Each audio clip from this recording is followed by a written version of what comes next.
الحمد لله نحمده ونستعينه ونستغفره ونؤمن به ونتوكل عليه ونعوذ بالله من شرور أنفسنا ومن سيئات أعمالنا من يهده الله فلا مضل له ومن يضلله فلا هادي له أشهد أن لا إله إلا الله وحده لا شريك له وأشهد أن محمدا عبده ورسوله الذي أرسله بالحق بشيرا ونذيرا وداعيا إلى الله بإذنه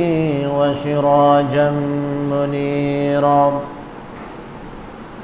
أعوذ بالله من الشيطان الرجيم بسم الله الرحمن الرحيم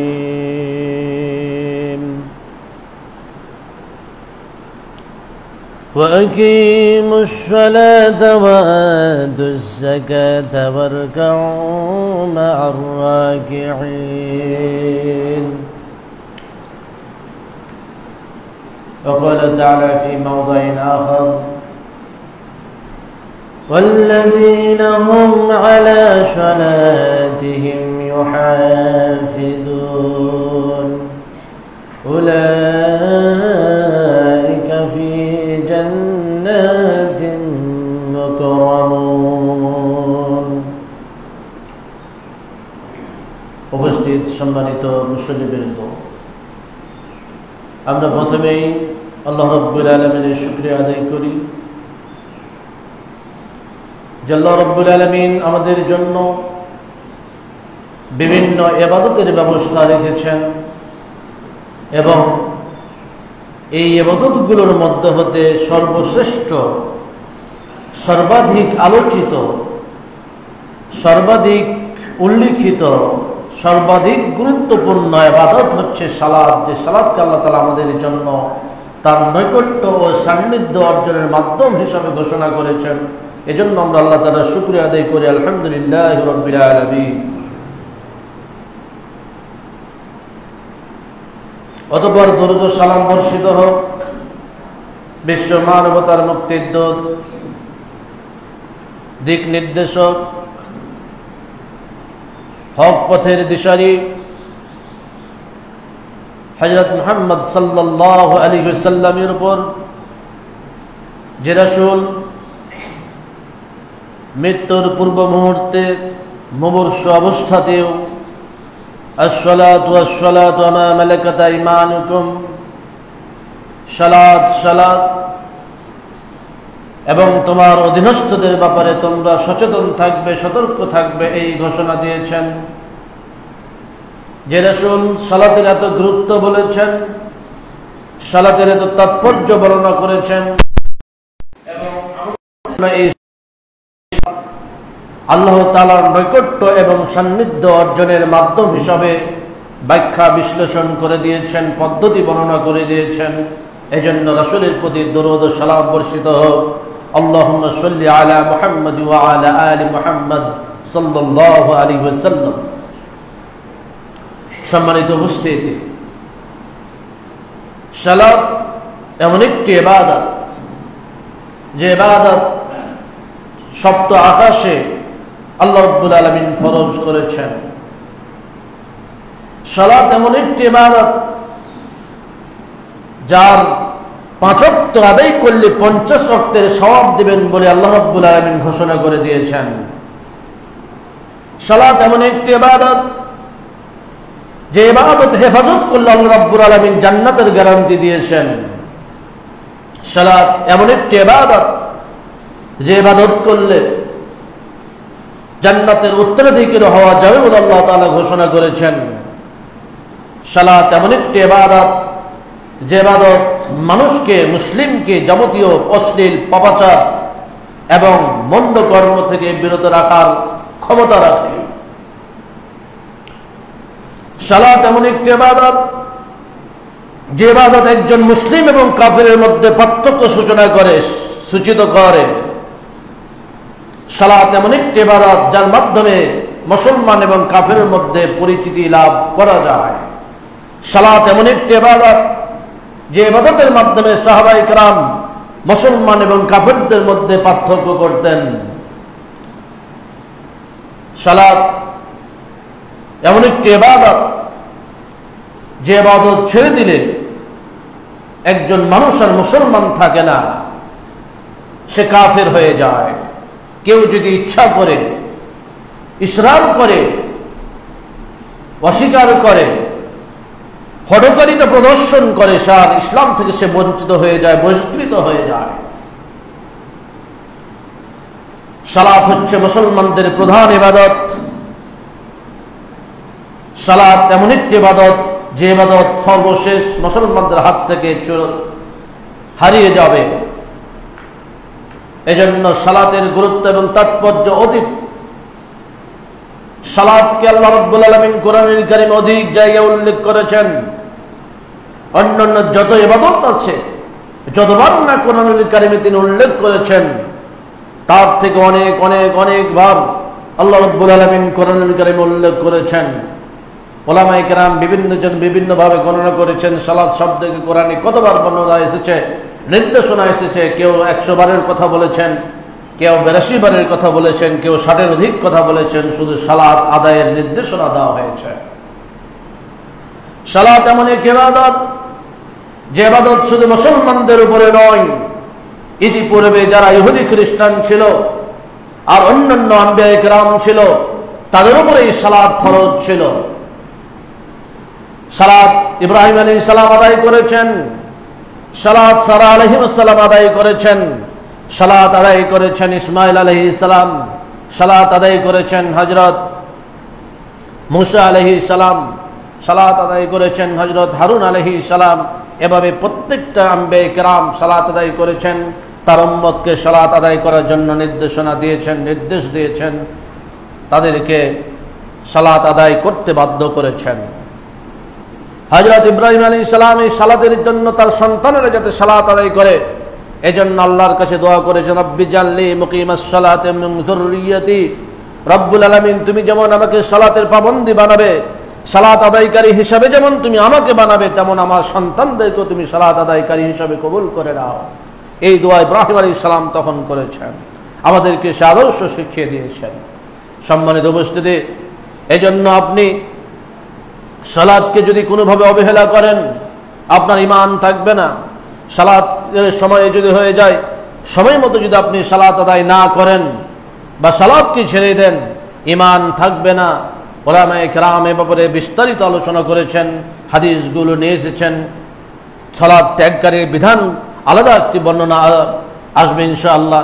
আমরা আজকে আলোচনা করব সালাতের গুরুত্ব, কেন সালাত আদায় করতে হবে, কেন একে আমাদেরকে নিয়মিত সময় মতো আদায় করতে হবে, এর ফজিলত বা কি, এর গুরুত্ব এবং তাৎপর্য কি। সম্মানিত উপস্থিতি, আল্লাহ রাব্বুল আলামিন কোরআনুল কারীমে আদেশ করেছেন, আকিমুস সালাত ওয়া আতুজ যাকাত ওয়ারকাউ মা'আর রাকিঈন। আকিমুস সালাত, তোমরা সালাত কায়েম করো। আল্লাহ আদেশ করছেন, আমাদেরকে আদেশ করেছেন। আপনি যদি সালাত আদায় না করেন, প্রথম কথা হলো আপনি আল্লাহর আদেশের বিরোধিতা করলেন। আপনি সালাত আদায় করলেন না, আপনি জানবেন যে নিজে আপনি আল্লাহর আদেশকে অমান্য করলেন, আল্লাহর আদেশকে বিরুদ্ধাঙ্গুলি দেখালেন। কারণ আল্লাহ বলছেন তুমি সালাত পড়ো, আর আপনি বলছেন আমি পড়বো না। তাহলে কত ভয়াবহ মারাত্মক অপরাধ আমরা করছি। আমরা কিন্তু মনের অজান্তে খেয়াল না করে আমরা সালাত পরিত্যাগ করে যাচ্ছি। এই জন্য আমাদের খেয়াল রাখতে হবে। আল্লাহ রাব্বুল আলামিন অন্য আয়াতের মধ্যে বলছেন, ওয়া আকিমুস সালাতা ওয়া আতুজ যাকাতা ওয়া আতিউর রাসূল লাআল্লাকুম তুরহামুন। তোমরা সালাত কায়েম করো, যাকাত প্রদান করো এবং রাসূলের আনুগত্য করো, এভাবে তোমরা দয়া প্রাপ্ত হবে, আল্লাহর পক্ষ থেকে অনুগ্রহ প্রাপ্ত হবে। অন্য আয়াতের মধ্যে আল্লাহ রাব্বুল আলামিন বলছেন, ওয়াত্তাকুহু ওয়া আকিমুস সালাত। তোমরা আল্লাহকে ভয় করো এবং সালাত কায়েম করো। ওয়ালা তাকুনু মিনাল মুশরিকিন, আর মুশরিকদের অন্তর্ভুক্ত হয়েও না। এর অর্থ হচ্ছে যারা সালাত কায়েম করবে না তারা মুশরিকদের অন্তর্ভুক্ত। সম্মানিত উপস্থিতি, এজন্য সালাতের গুরুত্ব এবং তাৎপর্য আমাদেরকে অনুধাবন করতে হবে, বুঝতে হবে। এই সালাতের মাধ্যমে মানুষ রিজিক প্রাপ্ত হয়, অথচ আমরা বুঝি না। যারা সালাত আদায় করে আল্লাহ রাব্বুল আলামিন তাদের রিজিকে বরকত দেন। যেখানে আল্লাহ রাব্বুল আলামিন সালাতের কথা বলেছেন সেখানে রিজিকের কথা বলেছেন, যেখানে ইবাদতের কথা বলেছেন সেখানে রিজিকের নিশ্চয়তা দিয়েছেন। আল্লাহ রাব্বুল আলামিন বলছেন, ওয়া আমুর আহলাকা বিসসালাত ওয়াসতাবির আলাইহা, তুমি তোমার পরিবার পরিজনকে সালাতের আদেশ দাও। আপনি যদি এই কাজটা না করেন তাও আল্লাহর অবাধ্য। আপনার ছেলে নামাজ পড়ে না, আপনার মেয়ে নামাজ সালাত আদায় করে না, আপনি বলছেন না সালাত আদায় করতে, তাহলে আপনি একজন আল্লাহর অবাধ্য ব্যক্তি, আল্লাহর অবাধ্য বান্দা। কারণ আল্লাহ বলছেন, ওয়া আমুর আহলাকা বিসসালাত, তুমি তোমার পরিবারকে, তোমার স্ত্রীকে, তোমার ছেলেকে, তোমার মেয়েকে সালাতের নির্দেশ দাও, আদেশ দাও। আর আপনি আদেশ করছেন না, নির্দেশ দিচ্ছেন না, সাথে করে মসজিদও নিয়ে আসছেন না। বিয়ে বাড়ি যাচ্ছেন তখন ঠিকই ছেলেকে সাথে করে নিয়ে যাচ্ছেন, যখন আপনি চায়ের স্টলে বাজারে যাচ্ছেন তখন ঠিকই সাথে করে নিয়ে যাচ্ছেন, যখন আপনি শ্বশুর বাড়ি যাচ্ছেন ঠিকই ছেলেকে সাথে করে নিয়ে যাচ্ছেন, আর যখন মসজিদে আসছেন বা নিজেও আসছেন না, আপনার সন্তানকে নিয়ে আসছেন না, তাহলে আল্লাহকে কি জবাব দেবেন? আল্লাহ রাব্বুল আলামিন আদেশ করছেন, ইয়ামুর আহলাকা বিসসালাত, তুমি তোমার পরিবার পরিজনকে সালাতের নির্দেশ দাও, আদেশ দাও। ওয়াসতাবির আলাইহা, এর উপর অটল থাকো, স্থির থাকো। লা নাসআলুকা রিজকান, আল্লাহ রাব্বুল আলামিন বলছেন, তোমরা যে সালাত আদায় করতে আমি বলছি, পরিবারকে সালাত আদায় করার জন্য নির্দেশ দিতে বলছি, এর দ্বারাই কিন্তু আমরা তোমাদের কাছ থেকে কোনো রিজিক চাচ্ছি না, বরং নাহনু নারযুকুকা, বরং আমরাই তোমাকে রিজিক প্রদান করছি। এই আয়াতের তাফসিরে হাফেজ ইবনে কাসির রাহমাতুল্লাহ আলাইহি বলছেন, তুমি যদি সালাত আদায় করো, আল্লাহ রাব্বুল আলামিনের পক্ষ থেকে এমন স্থান থেকে রিজিক চলে আসবে যে তুমি বুঝতেই পারবে না।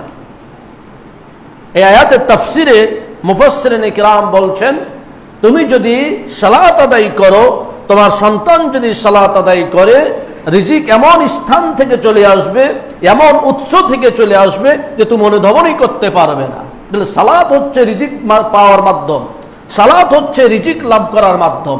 এজন্য সালাত আমাদেরকে আদায় করতেই হবে। সম্মানিত উপস্থিতি, আল্লাহ আরেকটি আয়াতের মধ্যে আল্লাহ তাআলা বলছেন যে, ওমা খালাকতুল জিন্না ওয়াল ইনসা ইল্লা লিয়াবুদুন, আমি মানুষ এবং জিন জাতিকে কেবলমাত্র আমার ইবাদতের জন্য সৃষ্টি করেছি। এই আয়াতের পরেও কিন্তু আল্লাহ রাব্বুল আলামিন বলছেন যে,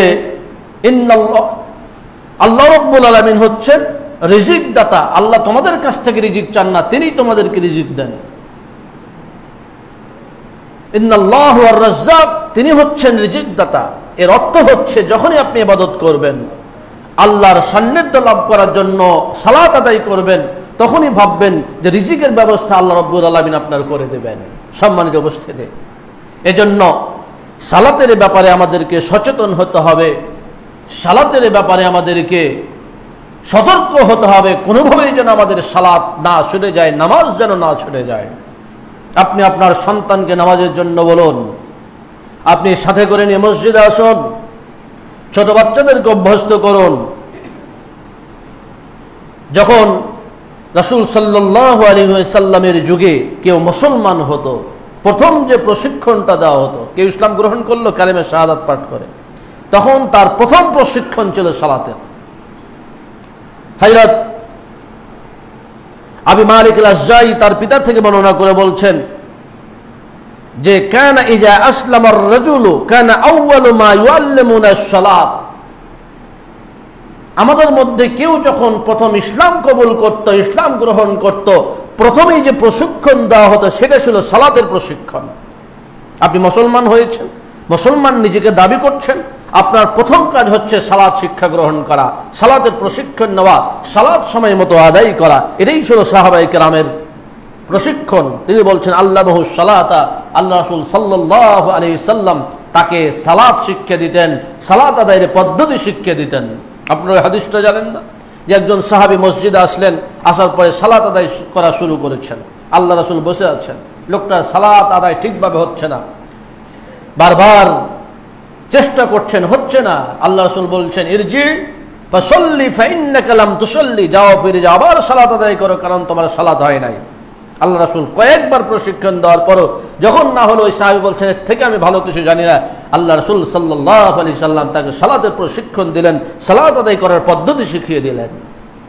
এভাবে প্রতিটি সাহাবীকে আল্লাহর নবী সাল্লাল্লাহু আলাইহি সাল্লাম সালাতের পদ্ধতি শিক্ষা দিতেন আর বলতেন সাল্লু কামা রাআইতুমুনি উসাল্লি, তোমরা সেভাবেই সালাত আদায় করো যেভাবে আমাকে সালাত আদায় করতে দেখছো।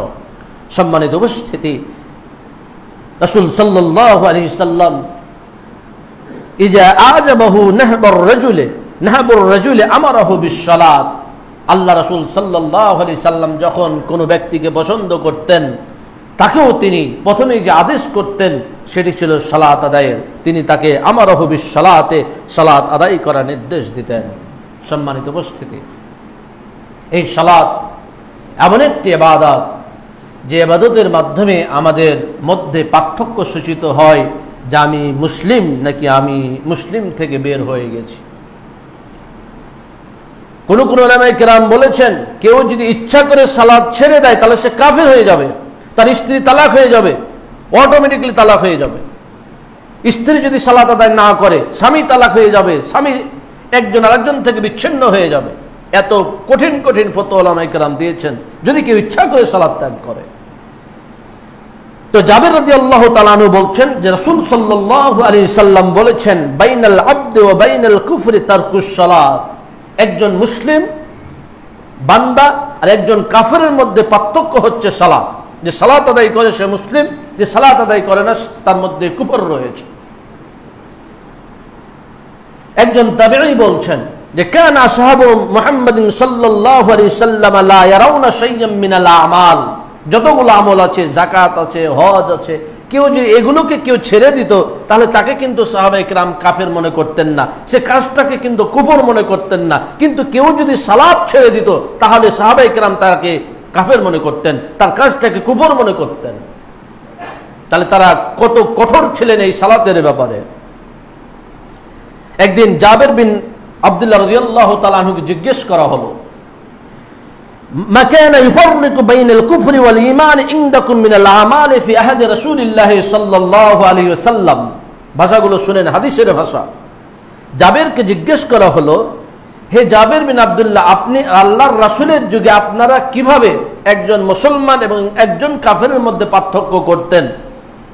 তখন জাবের রাদিয়াল্লাহু তাআলা বলছেন as-সালাত, সালাতের মাধ্যমে আমরা পার্থক্য করতাম। কেউ যদি সালাত আদায় করত তাকে মুসলমান মনে করতাম, আর সালাত আদায় না করলে তাকে আমরা কাফের মনে করতাম। তাহলে কঠিন কঠিন অবস্থানে সাহাবায়ে কেরাম ছিলেন।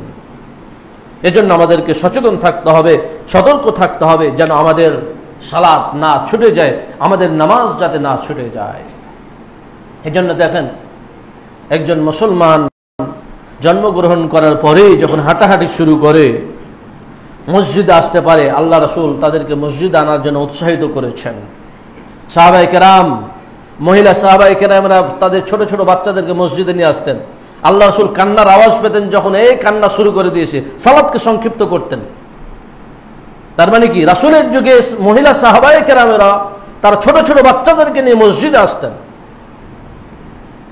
আল্লাহ রাসূল নিজে যখন সালাত আদায় করতেন, সাহাবায়ে কেরাম ছোট ছোট বাচ্চাদেরকে সাথে করে নিয়ে আসতেন। আল্লাহ রাসূলের নাতনিরা হাসান, হুসাইন, উমামা এরা মসজিদে এসে রাসূলের সাথে সালাত আদায় করতেন। এমনকি আল্লাহ রাসূল যখন সিজদায় গিয়েছেন, ওই তার নাতনিরা পিঠের উপরে দাঁড়িয়ে থেকেছেন। একজন সাহাবী বর্ণনা করছেন যে একদিন সিজদায় আল্লাহ রাসূল গিয়েছেন, সিজদায় যাওয়ার পর মাথা উঠাচ্ছেন না। তো উনি ভয় পেয়ে গেলেন, রাসূল মারাই গেলেন নাকি রে, মাথা কেন উঠাচ্ছেন না? তো উনি পিছন থেকে মাথা উঠিয়ে দেখছেন আসলে কি ঘটনা ঘটলো দেখি। তো দেখছেন যে আল্লাহ রাসূলের পিঠের উপরে তার নাতনি বসে আছে, পিঠের উপরে রাসূলের নাতনি বসে আছে।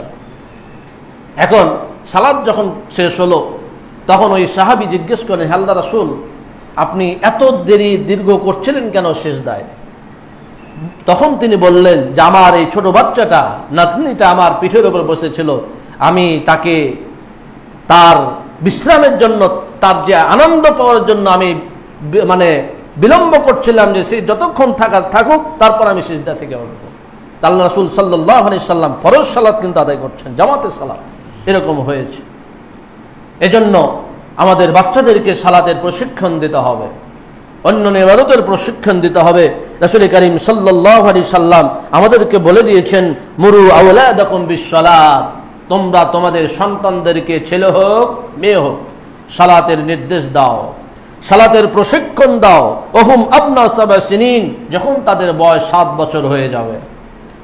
7 বছরের নিচে বাচ্চাদেরকে নিয়ে আসতে পারবেন, অসুবিধা নেই, কিন্তু বাচ্চা যদি রিস্ক ডিস্টার্ব করে মুসল্লিদের, তাহলে এগুলো নিয়ে আসা যাবে না। কিন্তু 7 বছরের পরে হলে বাচ্চাদেরকে নিয়ে আসতেই হবে, প্রশিক্ষণ দিতেই হবে। আল্লাহ রাসূল বলে দিলেন, মুরু আওলাদাকুম বিসসালাতি ওয়া হুম আবনা সাবা সিনিন, তোমরা তোমাদের সন্তানদেরকে সালাতের আদেশ দাও, নির্দেশ দাও, যখন তাদের বয়স 7 বছর হবে। 7 বছরে যখন তারা উপনীত হবে, ওয়াদরিবুহুম আলাইহা, শুধু নির্দেশই নয়, মারতে হবে, শাসন করতে হবে। মারা বলতে খালি লাঠি দিয়ে পেটানোই নয়, বিভিন্নভাবে আপনি শাসন করতে পারেন। ওয়াদরিবুহুম আলাইহা ওয়া হুম আবনা 10 সিনিন, আল্লাহ রাসূল বলে দিলেন, যখন তাদের বয়স 10 বছর হয়ে যাবে, তখন তোমরা তাদেরকে সালাতে যদি কোনো ধরনের আঁকা বাঁকা করে, টেরা বাঁকা হয়ে যায়, পথচ্যুত হয়ে যায়, তাহলে তাদেরকে শাসনের মাধ্যমে হলেও সালাত আদায় করতে বাধ্য করতে হবে। এটা পিতামাতার দায়িত্ব। এরপর আল্লাহর নবী বললেন, ওয়াফাররিকু বাইনাহুম ফিল মাজাদি', এই 10 বছর হলেও বিছানাও আলাদা করতে হবে। ছেলে আলাদা বিছানায় শুইবে, মেয়ে আলাদা বিছানায় শুইবে। 10 বছর হয়ে গেলে আপনি আপনার ছেলে মেয়েদেরকে নিয়ে একই বিছানায় ঘুমানোর সময় অবশ্যই সতর্কতা অবলম্বন করবেন। সম্মানিত উপস্থিতি, সালাত এমন একটি ইবাদত, যে ইবাদতের মাধ্যমে মানুষের গুনাহসমূহ ঝরে যায়। ইতিপূর্বে হাদিসটি শুনেছেন, হযরত আবু উসমান আন-নাহদি বর্ণনা করছেন, কুনতু মা সালমান রাদিয়াল্লাহু তাআলা আনহু তাহাতা শাজারাতিন, আমরা একদিন একটি বৃক্ষের নিচে অবস্থান করছিলাম। তখন সালমান রাদিয়াল্লাহু তাআলা আনহু একটি শুকনো ডাল ধরলেন। ফাহাজ্জাহু হাত্তা তাহাত্তা ওয়ারাকুহু, তিনি জোরে ঝাঁকুনি দিলেন, পাতাগুলো ঝরে পড়ে গেল। এবার তিনি জিজ্ঞেস করছেন, হে আবু উসমান, আমি কেন এই কাজ করলাম, তুমি জিজ্ঞেস করবে না? তখন আবু উসমান নাহদি বললেন, হ্যাঁ, কেন আপনি এটা করলেন বলুন। তখন তিনি বললেন, আমরা একদিন রাসূলের সাথে এমন একটি গাছ বৃক্ষের নিচে অবস্থান করছিলাম। তিনি আল্লাহর রাসূল সাল্লাল্লাহু আলাইহি সাল্লাম গাছের, শীতকালে এই গাছের শুকনো ডাল ধরলেন, ধরার পরে ঝাঁকুনি দিলেন, ঝাঁকুনি দেওয়ার পরে পাতাগুলো ঝরে পড়ল। তখনও তিনি বলেছিলেন, ওয়ালিমা কুল, তিনি বলেছিলেন, আলা তাসআলুনি লিমা আফআলু হাযা, তুমি কি আমাকে জিজ্ঞেস করবে না কেন আমি এটা করলাম? তখন সালমান ফারিসি তখনও বলেছিলেন, ওয়ালিমা তাফআলুহু, হে আল্লাহর রাসূল, আপনি কেন এটা করলেন? কেন করলেন? রাসূল উত্তর দিচ্ছেন, ইন্নাল মুসলিমা ইজা তাওয়াদ্দা ফাআহসানাল উযুয়া, একজন মুসলিম যখন ওযু করে এবং ওযুটাকে সুন্দরভাবে করে, আমাদের মধ্যে ওযু করার প্রবণতা সুন্দর করে করার অনেকটা হারিয়ে যাচ্ছে। তাড়াহুড়ো করে ওযু করে আমরা সেরে ফেলি। ওযু কিন্তু সুন্দরভাবে করতে হবে। যে ওযুর অঙ্গগুলো আছে সেগুলোকে ভালোভাবে ধুইতে হবে। আল্লাহ রাসূল বলছেন, ইন্নাল মুসলিমা ইজা তাওয়াদ্দা, একজন মুসলিম যখন ওযু করে এবং সে ওযুটাকে সুন্দরভাবে করে, সুম্মা সাল্লাস সালাওয়াতিল খামসা, এবং 5 ওয়াক্ত সালাত আদায় করে, তাহাতাত খতায়াহু, আল্লাহর নবী বলছেন তার গুনাহসমূহ, গুনাহগুলো ঝরে পড়ে যায়। শুধু গুনাহ নয়, আল্লাহ রাসূল বলছেন তার গুনাহগুলো ঝরে পড়ে যায়। কামা তাহাত হাদাল ওয়ারক, যেভাবে এই বৃক্ষের শুকনো পাতাগুলো ঝরে ঝরে পড়ে গেল। কোন কোন বর্ণনায় এসেছে, যখন সিজদায় চলে যায় তখন এই মাথা দিয়ে শরীরে যত গুনাহ আছে সব গুনাহগুলো ঝরে পড়ে যায়, মাটিতে পড়ে যায়। এজন্য তো সিজদা দিতে বলা হয়েছে। এরপরে আল্লাহ রাসূল সাল্লাল্লাহু আলাইহি সাল্লাম আয়াত তেলাওয়াত করলেন, আকিমিস সালাতা তারাফান নাহারি ওয়া যুলাফাম মিনাল লাইল, তোমরা সালাত কায়েম করো দিনের 2 প্রান্তে, ওয়া যুলাফান মিনাল লাইল, এবং রাতের প্রথম অংশে, ইন্নাল হাসানাতি ইউযহিবনাস সাইয়্যাত, নিঃসন্দেহে নেকির আমল সমূহ সৎ আমল সমূহ অসৎ আমল সমূহকে দুর্বৃত করে দেয়। যালিকা যিকরুল লিয-যাকিরিন। সম্মানিত উপস্থিতি, আপনি সালাত আদায় করবেন, গুনাহ ঝরে যাবে। কেমন গুনাহ ঝরে যায়? একটা হাদিস বললে আর একটু স্পষ্ট হয়ে যায়। একজন ব্যক্তি অপরাধ করেছে, সব কথা বলা যায় না। অপরাধ করেছে বলতে একটা মেয়ের সাথে অবৈধ কর্মের জন্য যা প্রয়োজন সবকিছু করেছে, শুধু অবৈধ কর্মে লিপ্ত হয় নাই, জেনায় লিপ্ত হয় নাই। এরপর আল্লাহর রাসূলের কাছে এসেছে, আসার পরে আল্লাহর রাসূলকে বলছে, আল্লাহর রাসূল আপনি আমার প্রতি হদ কায়েম করেন। কি হদ কায়েম করেন? ও মনে করছে জেনার কাজ করে ফেলেছে, কিন্তু জেনা ছাড়া সব কাজই করেছে। এখন বলছে আমার উপর হদ কায়েম করুন, আমি পাপ করে ফেলেছি। আল্লাহ রাসূল জিজ্ঞেস করলেন তুমি কি করেছো? সাহাবায়ে কেরাম তাকে নিষেধ করছিলেন। উনি বললেন, আল্লাহ রাসূল কোনো জবাব দিলেন না। সালাত আদায় হলো। সালাতের পরে এবার তিনি জিজ্ঞেস করলেন ওই লোকটি কোথায়? ওই লোকটিকে ডাকা হলো। আল্লাহ রাসূল বললেন তুমি কি আমাদের সাথে সালাত আদায় করেছো? লোকটি বলল হ্যাঁ সালাত আদায় করেছি। তখন আল্লাহ রাসূল বললেন এই যে তুমি সালাত আদায় করেছো এই কারণে আল্লাহ রাব্বুল আলামিন তোমার গুনাহসমূহকে দূর করে দিয়েছেন। এরপরে আয়াতটা তেলাওয়াত করলেন যে ইন্নাল হাসানাতা ইউযহিবনাস সাইয়্যাত, নিঃসন্দেহে সৎ আমল সমূহ অসৎ আমল সমূহকে দূরীভূত করে দেয়। সাহাবী জিজ্ঞেস করেন আল্লাহ রাসূল এটা কি শুধু আমার জন্য? কই না, তোমার জন্যই শুধু না, সবার জন্য এরকম। কেউ যদি পাপ করে সালাত আদায় করে আল্লাহ তাআলা তার পাপকে ক্ষমা করে দিবেন। তবে ইচ্ছা করে করবে আর কেউ, এটা নয়। হয়ে গেছে, ঘটনা ঘটে গেছে, এখন তওবা করতে হবে, আল্লাহর কাছে ক্ষমা চাইতে হবে। আল্লাহ রাব্বুল আলামিন গুনাহ ক্ষমা করে দিলেন এই সালাতের কারণে। সালাতের ক্ষমতা কত বড়! এজন্য আল্লাহ রাব্বুল আলামিন বলছেন আকিমিস সালাত ইন্নাস সালাতা তানহা আনিল ফাহশাই ওয়াল মুনকার। তুমি সালাত কায়েম করো। ইন্নাস সালাতা তানহা আনিল ফাহশাই ওয়াল মুনকার, নিঃসন্দেহে সালাত মানুষকে মুনকার এবং অশ্লীল এবং অপকর্ম মন্দ কর্ম থেকে দূরে রাখে। একদিন আল্লাহ রাসূল আয়াত তেলাওয়াত করলেন। তখন একজন সাহাবী এসে আল্লাহ রাসূলকে বললেন হে আল্লাহ রাসূল সাল্লাল্লাহু আলাইহি সাল্লাম, কোরআনে তো আছে যে সালাত মানুষকে অশ্লীল এবং মন্দ কর্ম থেকে বিরত রাখে। তা আমাদের মধ্যে একজন ব্যক্তি আছে যে রাতের বেলায় সালাত আদায় করে আর সকাল হলে চুরি করতে চলে যায়। রাতের বেলায় সালাত আদায় করে আর দিনের বেলা সকালে চুরি করতে যায়। উল্টাটাও ঘটতে পারে যে দিনের বেলায় সালাত আদায় করে রাতে সালাত আদায় করে রাতে আবার চুরি করতে যায়।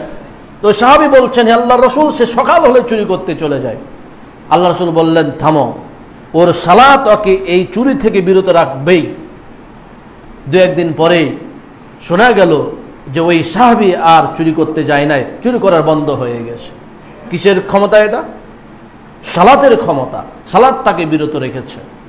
তা আমরা তো সালাত আদায় করি, অনেকেই করি অনেকে করি নাই। আমাদের মধ্যেও যদি দেখেন যে আমরা সালাত আদায় করছি তারপরেও মন্দ চুরি চামারি ঘুষ ডাকাতি ইত্যাদি কাজ করছি, তাহলে জানতে হবে আমাদের সালাতটা ইফেক্টিভ হচ্ছে না। সালাত ইফেক্টিভ যদি হয়, সালাত যদি সঠিকভাবে হয় রাসূল যেমনটা বলেছেন, তাহলে অবশ্যই সালাত আপনাকে মন্দ অশ্লীল কাজ থেকে বিরত রাখবেই। আপনি পাপ কাজ করতে পারবেন না। যখনই করতে যাবেন তখনই আপনার মনের মধ্যে আসবে যে আমি তো নামাজ পড়ি, মানুষে কি বলবে, আল্লাহ যদি দেখে, আল্লাহ তো দেখছেন, আমার কি অবস্থা হবে। সম্মানিত উপস্থিতি, এজন্য আমাদেরকে খেয়াল রাখতে হবে। সালাত এমন পাওয়ারফুল ইবাদত যে সালাত সরাসরি আপনাকে আমাকে জান্নাতে নিয়ে যাবে। কিভাবে জান্নাতে নিয়ে যাবে? দ্রুত জান্নাতে নিয়ে যাবে, দ্রুত। হাদিসটি সাদ ইবনে আবি ওয়াক্কাস রাদিয়াল্লাহু তাআলা আনহু বর্ণনা করছেন যে কানা রাজুলানি আখওয়ানি ফাহালাকা আহাদুহুমা ক্বাবলা সাহিবিহি বি40 লাইলাতান। দুইজন ভাই ছিল, দুই ভাইয়ের একজন মারা গেল, আরেক ভাইয়ের 40 দিন পূর্বে। এরপরে ফাযুকিরাত ফাজিলাতুল আউয়াল ইনদা রাসূলিল্লাহ সাল্লাল্লাহু আলাইহি সাল্লাম, যে 40 দিন পূর্বে মারা গেছেন তার মর্যাদা নিয়ে আল্লাহ রাসূলের সামনে অনেক আলাপ আলোচনা করা হলো। আল্লাহ রাসূল তখন বললেন আলাম ইয়াকুনুল আখিরা মুসলিমান, আরে তোমরা তো শুধু প্রথম জনের প্রশংসা করতেছো, যে বেঁচে আছে সে কি মুসলমান নয়? তারা বলল হ্যাঁ মুসলমান। ওয়া কানা লা বাসা বিহি, তার দিন ধর্মে কোনো ত্রুটি বিচ্যুতিও নেই। আল্লাহ রাসূল তখন বললেন ওমা ইউদরিকুম মা বালাগাত বিহি সালাতুহু, তোমরা কে জানিয়েছে এর যে সালাত একে কত মর্যাদা উঁচুতে নিয়ে গেছে। তোমরা কি জেনেছো এই যে লোকটা বেঁচে আছে, এই বেঁচে থাকা লোকটার সালাতে একে কত উঁচু মর্যাদায় নিয়ে গেছে, এটা কি তোমরা জানো? ইন্নামা মাসালু সলাতে কামাসালে নাহরিন গামরিন আযবিন বিবাবি আহাদিকুম।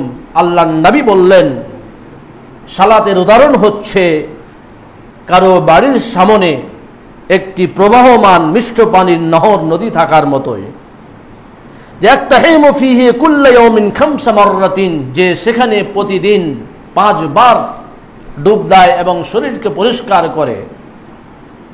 ফামা তারাউনা যালিকা ইউবকা মিন দারানিহি, তোমরা কি দেখতে পাও এই লোকটির শরীরে, যে লোকটি 5 বার গোসল করে তার শরীরে কোনো ময়লা থাকে?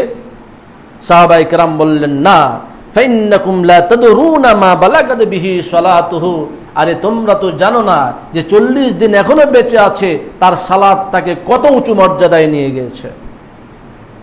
সেম ঘটনা আরেকটি আছে।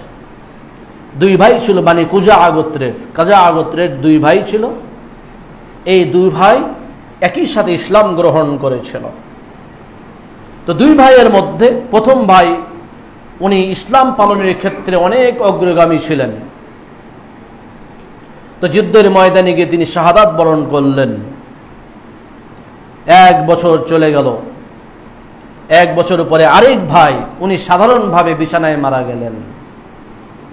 এবার সাহাবী আবু তালহা রাদিয়াল্লাহু তাআলা আনহু স্বপ্ন দেখছেন।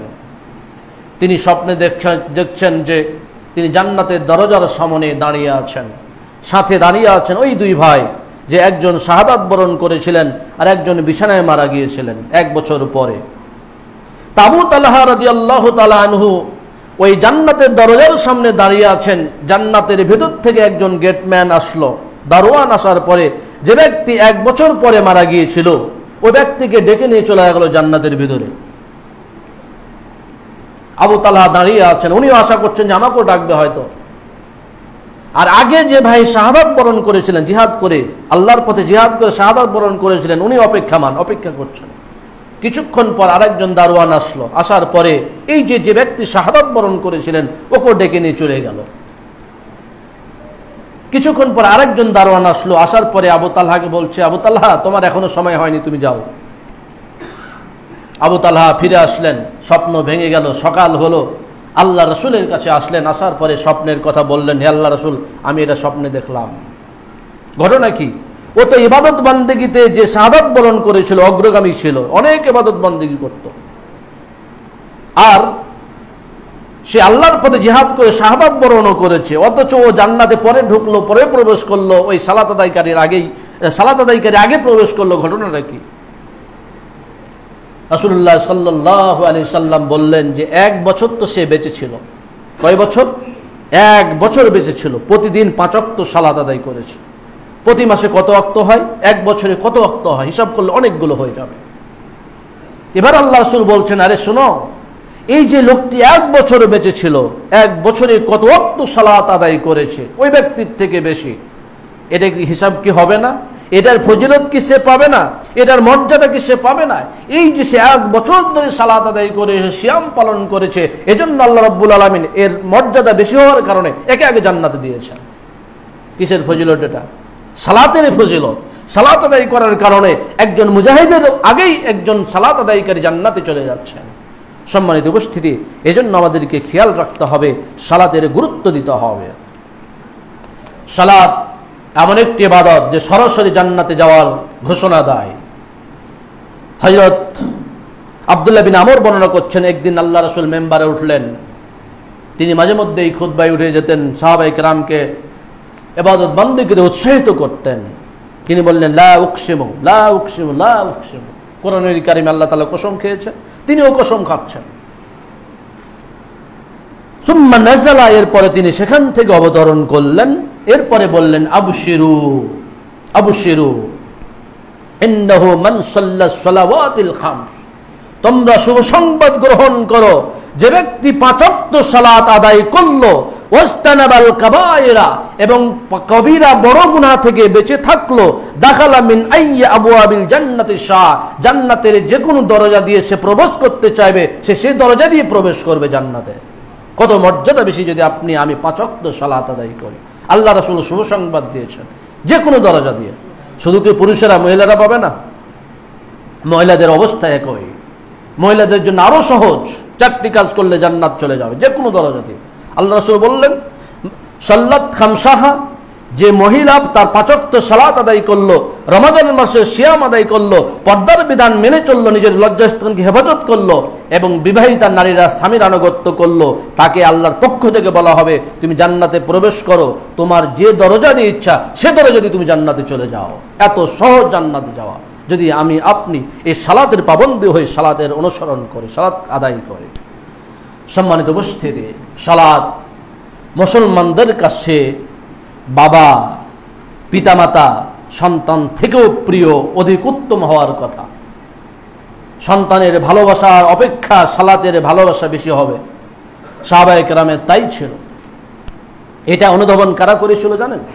মক্কার মুশরিকরা, কাফেররা অনুধাবন করেছিল যে মুসলমানদের কাছে সালাতটা তাদের সন্তান, তাদের পিতামাতা অপেক্ষা উত্তম। আবু হুরায়রা রাদিয়াল্লাহু তাআলা আনহু বর্ণনা করছেন যে একদিন আল্লাহর রাসূল নাযালা বাইনা জাজনান ওয়া উসফান, জাজনান ও উসমান নামক জায়গার মধ্যবর্তী স্থানে তিনি অবতরণ করলেন। ফাকাল আল মুশরিকুন, তখন মুশরিকরা বলা বলি শুরু করলো, এদের কাছে কিন্তু সালাতটা তাদের সন্তান থেকে উত্তম, এদের কাছে কিন্তু তাদের সালাতটা, নামাজটা পিতামাতা থেকে উত্তম, সুতরাং এরা যখন নামাজে দাঁড়াবে এদের উপর হামলা করতে হবে। সুযোগ নিচ্ছে। ওরা বলতেছে কি যে ইন্না লিহাউলাই সালাতান হিয়া আহাব্বু ইলাইহিম মিন আবাইহিম ওয়া আবনাইহিম, আরে এদের কাছে সালাত রয়েছে একটি সালাত, যে সালাতটা তাদের সন্তান এবং পিতামাতা অপেক্ষা প্রিয়। ওয়াহিয়াল আসর, সে আসরের সালাত। ফাজমু আমরাকুম ফামিলু আলাইহিম মাইলাতান ওয়াহিদা, এই অবস্থায় তোমরা তাদের উপরে একসাথে হামলা করো। এটা অনুধাবন কারা করেছিল? মুসলমানেরা কিন্তু করে নাই, মুশরিকরা অনুধাবন করেছিল এদের কাছে সালাতটা তাদের সন্তান পিতামাতা অপেক্ষা প্রিয়, উত্তম। আর আমরা কি মনে করি? আমরা কিন্তু সালাতকে উত্তম মনে করি না। আমরা সন্তানকে ঠান্ডা লাগবে বলে মসজিদে নিয়ে আসি না, ঠান্ডা লাগবে বলে ওযু করতে উঠাই না, কষ্ট হবে বলে সালাতে নিয়ে আসি না। অথচ সাহাবায়ে কেরাম সন্তান পিতামাতা অপেক্ষা সালাতকে প্রিয় মনে করতেন এবং পছন্দ করতেন। সম্মানিত উপস্থিতি, এই সালাত জাহান্নামের আগুনকে নির্বাপিত করতে পারে। সালাতের পাওয়ারফুল, এত ইবাদত, পাওয়ারফুল ইবাদত, জাহান্নামের আগুনকে নিভিয়ে দিবে। জ্বলন্ত আগুন এই সালাত পানি করে দিবে। আল্লাহ তাআলা যদি একটা আদেশে নমরুদের বিশাল অগ্নিকুণ্ড ঠান্ডা হয়ে যায়, তাহলে সালাতের কি এরকম পাওয়ার হতে পারে না? তো সালাতের এত পাওয়ার, জাহান্নামের আগুনকে আপনার জন্য আমার জন্য নির্বাপিত করে দিবে যদি আমরা সালাত আদায় করি। আল্লাহ রাসূল সাল্লাল্লাহু আলাইহি সাল্লাম বলছেন যে ইন্না লিল্লাহি তাবারাকা ওয়া তাআলা মালাকান, আল্লাহ তাআলার কিছু বিশেষ ফেরেশতা আছেন, ইউনাদি ইনদা কুল্লি সালাতিন, যারা প্রত্যেক নামাজের সময়, সালাতের সময় আহ্বান করে, আমরা শুনতে পাই না। ইয়া বানি আদম, হে আদম সন্তান, কুমু ইলা নিরানিকুম আল্লাতী আওকাদতুমুহা আলা আনফুসিকুম ফাতফিউহা, হে আদম সন্তান, হে আদমের সন্তানেরা, তোমরা তোমাদের আগুনের দিকে ঝাঁপিয়ে যাও, যে আগুনকে তোমরা প্রজ্বলিত করেছো, আর সালাত আদায় করার মাধ্যমে সে আগুনকে তোমরা নির্বাপিত করো। কে বলেন? একজন আহ্বানকারী ফেরেশতা বলতে থাকেন, হে আদম সন্তানেরা, তোমরা তোমাদের বিরুদ্ধে জাহান্নামের যে আগুন প্রজ্বলিত করেছো, সে আগুনকে তোমরা সালাত আদায় করার মাধ্যমে নির্বাপিত করো, নিভিয়ে দাও। সম্মানিত উপস্থিতি, রাসূল সাল্লাল্লাহু আলাইহি সাল্লাম আরেকটি হাদিসে বলছেন যে ইবাসু মুনাদিন ইনদা হাজরে কুল্লি সালাতিন, প্রত্যেক সালাতের সময়ে একজন আহ্বানকে আহ্বান করে বলতে থাকে, ফাতফিউ আনকুম মা আকাউতুম আলা আনফুসিকুম, তোমরা যে আগুন পাপ করার মাধ্যমে যে আগুন প্রজ্বলিত করেছো জাহান্নামের, সে আগুনকে তোমরা সালাতের মাধ্যমে নির্বাপিত করো। আল্লাহ রাসূল বলছেন ফায়াকুমুনা, এরা দাঁড়ায়, সালাতে দাঁড়িয়ে গেল, পবিত্র তারা দাঁড়ালো, ওযু করলো, এবং তাদের গুনাহগুলো তাদের চোখ দিয়ে এবং অন্যান্য অঙ্গ দিয়ে ঝরে পড়ে গেল।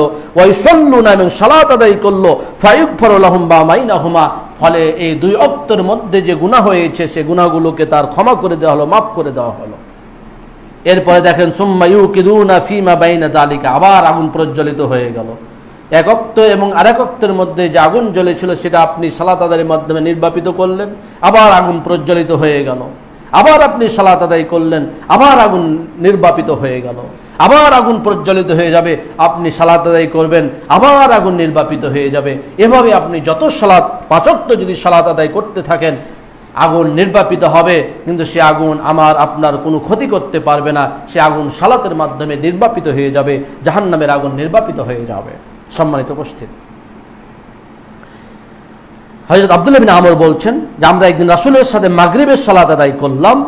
ফারাজা মান রাজা, এরপরে যারা ফিরে আসার তারা ফিরে আসলো, যারা বিলম্ব করে তারা বিলম্ব করলো। রাসূল সাল্লাল্লাহু আলাইহি সাল্লাম দ্রুত ফিরে আসলেন। কাদ হাফাজাহু নফস, তিনি জোরে জোরে নিঃশ্বাস প্রশ্বাস নিচ্ছিলেন। ওয়াকাদ হাসারা আন রুকবাতাইহি ফাকালা, এরপরে তিনি যে কথাটা বলেছিলেন, আবশিরু হাযা রাব্বুকুম কাদ ফাতাহা বাবাম মিনাল আবওয়াবিস সামায়ে, আল্লাহ রাসূল বললেন তোমরা শুভ সংবাদ গ্রহণ করো। কদ ফাতাহা বাবান মিন আবওয়াবিস সামায়ে, আল্লাহ রাব্বুল আলামিন আকাশের দরজা সমূহ খুলে দিয়েছেন। এই যে তোমরা নামাজ পড়ছিলা, সালাত আদায় করছিলা, এই সালাত আদায় করার সময় আল্লাহ তাআলা তার আকাশের দরজা খুলে দিয়েছিলেন। খুলে দেওয়ার পরে কি বলছিলেন? ইবাহি বিকুমুল মালাইকাতা, মালাইকা ফেরেশতাদের সামনে বলছিলেন দেখো এরা মসজিদে নামাজ পড়ছে। দরজা খুলে দিয়েছেন, দরজা খুলে দিয়ে ফেরেশতাদেরকে বলছেন এবার দেখো ওই যে মসজিদে অমুক জায়গায় অমুক মসজিদে দেখো তারা সালাত আদায় করতেছে। উনজুরু ইলা ইবাদি, আরে আমার বান্দার দিকে তাকিয়ে দেখো, কাদ কাদাউ ফরিদাতান, তারা এক ওয়াক্ত ফরজ সালাত আদায় করেছে আর এক ওয়াক্তের জন্য তারা অপেক্ষা করছে। কাদের সামনে কথাগুলো বলেন? ফেরেশতাদের সামনে। যে ফেরেশতারা বলেছিল যে আল্লাহ তুমি কেন মানুষ সৃষ্টি করবা, আমরাই তো তোমার তাসবিহ তাহলিল পাঠ করি, আমরা তো তোমার পবিত্রতা বর্ণনা করি, ওরা পৃথিবীতে গিয়ে তো মারামারি কাটাকাটি করবে, এদের সৃষ্টি করার তো দরকার নাই। তখন আল্লাহ বলেন দেখো এরা কি করছে, দেখো আরে মারামারি তো দূরের কথা, এক ওয়াক্ত সালাত আদায় করেছে, আদায় করার পরে আর এক ওয়াক্ত সালাতের অপেক্ষায় তারা অপেক্ষা করছে। সম্মানিত উপস্থিতি, সালাত এত গুরুত্বপূর্ণ একটি ইবাদত, যে ইবাদত আল্লাহ রাব্বুল আলামিন সরাসরি তার নবীকে ডেকে সেখান থেকে হাদিয়া হিসাবে আমাদের জন্য দিয়ে পাঠিয়েছেন এবং বলেছেন 50 ওয়াক্ত সালাত, এই 5 ওয়াক্ত সালাত আদায় করলে 50 ওয়াক্ত সালাত আদায়ের সব আল্লাহ রাব্বুল আলামিন আমাদের আমলনামায় দিয়ে দিবেন। সম্মানিত উপস্থিতি, এই জন্য সালাতের গুরুত্ব তাৎপর্য আমাদের অনুধাবন করতে হবে এবং নিয়মিত 5 ওয়াক্ত সালাত আদায় করতে হবে। আল্লাহ রাব্বুল আলামিন আমাদের সকলকে 5 ওয়াক্ত সালাত সময় মতো আদায় করার তৌফিক দান করুন। আল্লাহুম্মা আমিন।